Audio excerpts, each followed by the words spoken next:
เอาพี่น้องตอนนี้เรากะสิพาพี่น้องเราไปปลูกกระเทียมกันเลยพี่น้องเนาะสำหรับกระเทียมของเราก็เอามากับประมาณกิโลกว่าพี่น้อง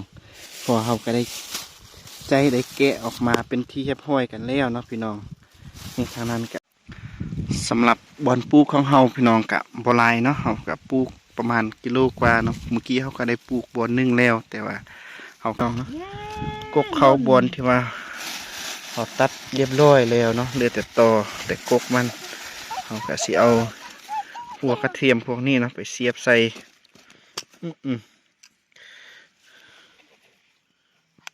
กับปลูกแบบง่ายๆพี่น้องนะตามวิถีชีวิต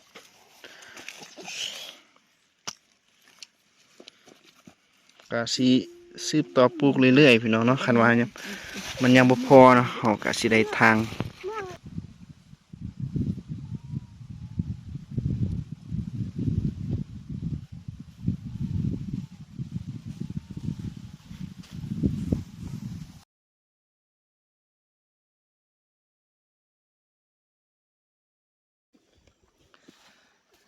กับทักทายสบายดีแหละสวัสดีครับพ่อแม่พี่น้องเนาะบอกว่าจะอยู่ในประเทศหรือว่าต่างประเทศเนาะพี่น้องฟังลาวฟังไทยก็ขอต้อนรับพี่น้องเข้าสู่สองบ่าวแพงบ้านนาอีกคือเก่าคือเดิมกันเด้อพี่น้องเพราะว่าช่วงนี้ก็ถือว่าห่างหายกันไปหลายวันสมควรพี่น้องเนื่องจากเขาก็ได้มี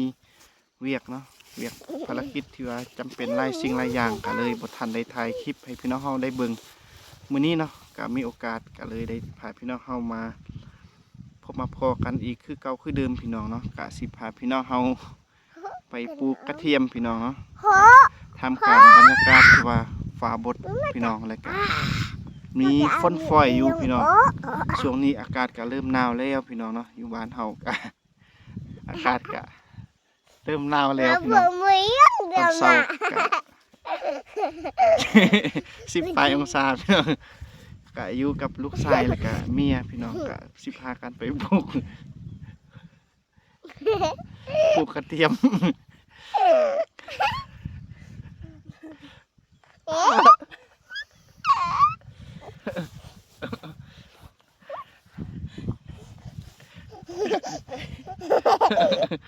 ก็อยู่กับลูกชายที่ดื้อพี่น้องช่วงนี้ก็ลูกก็เริ่มใหญ่เริ่มดื้อกันแล้วพี่น้อง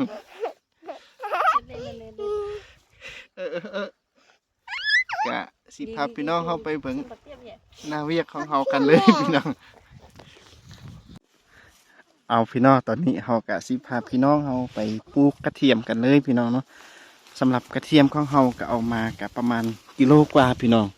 พอเขาก็ได้ใจได้แกะออกมาเป็นที่เรียบร้อยกันแล้วเนาะพี่น้องนี่ทางนั้นกับเมียก็เริ่มปลูกแล้วแล้วก็ลูกชายก็กำลังลิ้นพี่น้องช่วงนี้เพิ่นก็เริ่มใหญ่เริ่มดื้อแล้วพี่น้อง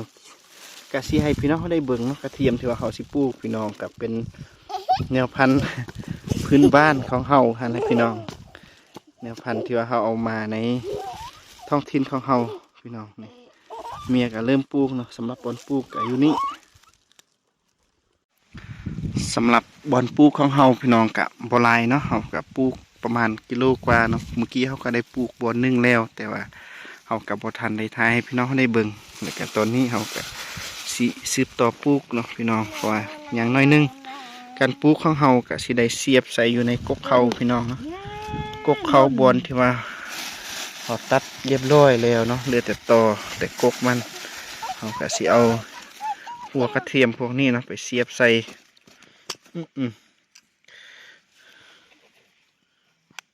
กับปลูกแบบง่ายๆพี่น้องนะตามวิถีชีวิต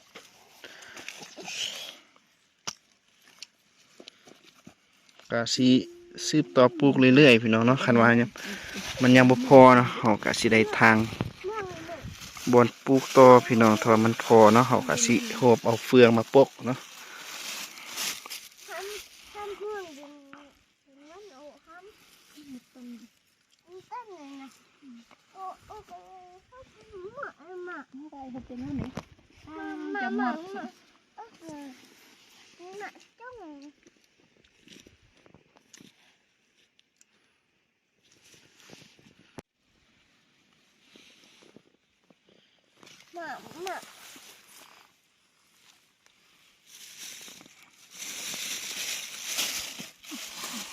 แก่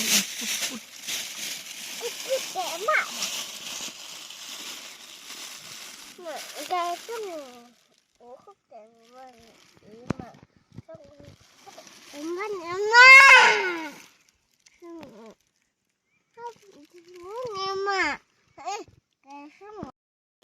เอาพี่น้องเนาะตอนนี้การปลูกผักเทียมของเฮาก็ถือว่าสำเร็จเป็นที่เรียบร้อยแล้วพี่น้องเนาะกะบ่หลายพี่น้องเขาก็ได้ปลูกไปประมาณกิโลกว่าเนาะตอนนี้กะสิพาพี่น้องเฮาไปเอาเฟืองมาปอกไว้พี่น้องเพื่อบ่ให้หญ้าหรือว่าวัชพืชมันเกิดขึ้นเนาะบอนที่ว่าเฮาปลูกเขาก็สิไปเอาเฟืองก่อนพี่น้อง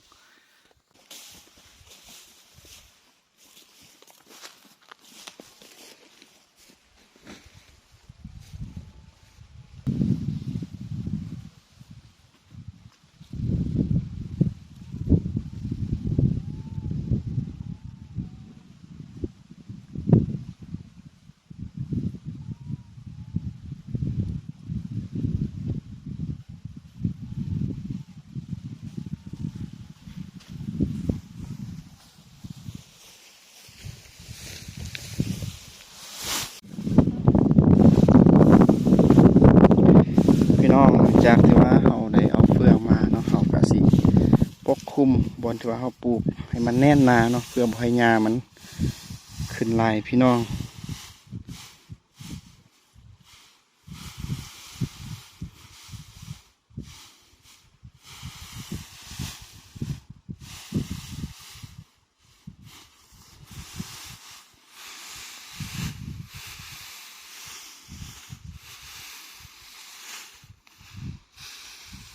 ตอนนี้เนาะเฮาก็สิลงไปเอาเฟืองอีกพี่น้องคอยมันยังบ่พอเถื่อเนาะก็ต้องการอีกน้อยนึง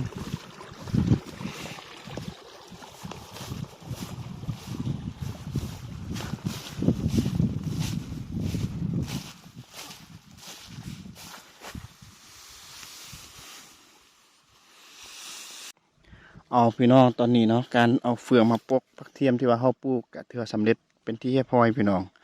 เฮาก็สิได้กลับบ้านกับเพื่อนเนาะแล้วก็สิได้รอท่าเบิ่งผลผลิตพี่น้องประมาณเดือน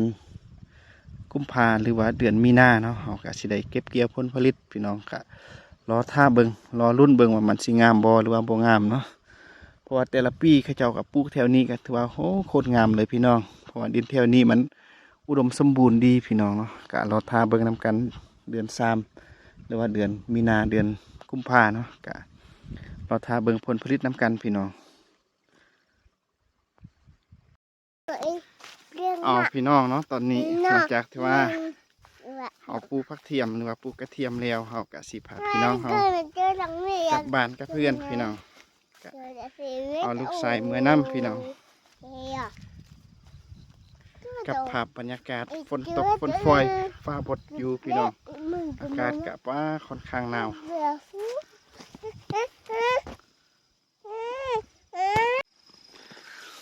เดี๋ยวนี้เนาะพี่น้องเขากะกำลังย่างกลับบ้านพี่น้องกับเมียกับลูกชายกะช่วงนี้พี่น้องป้าถูกเนาะอากาศอยู่บ้านเฮากะถือว่าหนาวแห้งพี่น้องบ่ฮู้ว่าทางพี่น้องเฮาทางฝั่งไทยหรือว่าทางอื่นๆเนาะเริ่มหนาวกันละบ่เนาะสำหรับอยู่บ้านเฮากะถือว่าอากาศหนาวแห้งพี่น้อง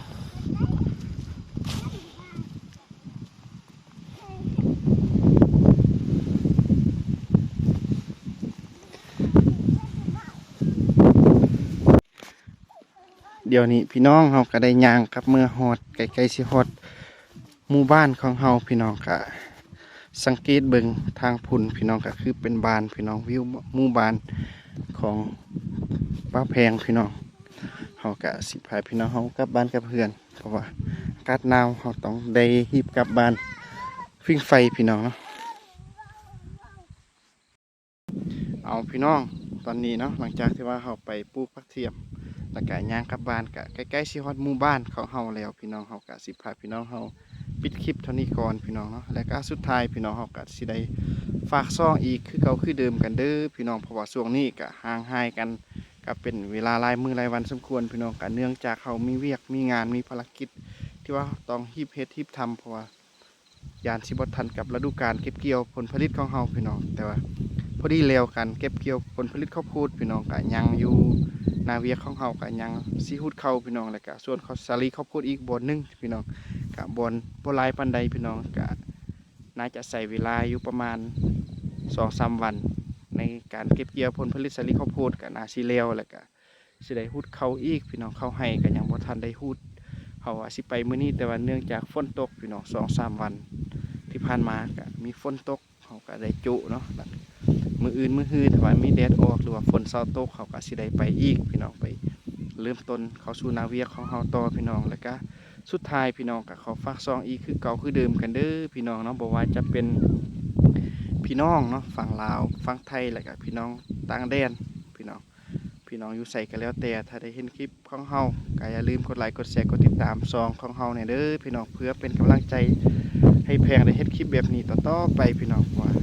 ซองของแพงก็สิได้นำเสนอวิถีชีวิตบ้านนอกบ้านนาจังซี่พี่น้องเนาะพบกันใหม่อยู่ในคลิปหน้าสำหรับมื้อนี้ก็ต้องขอกล่าวคำว่าสบายดีพี่น้อง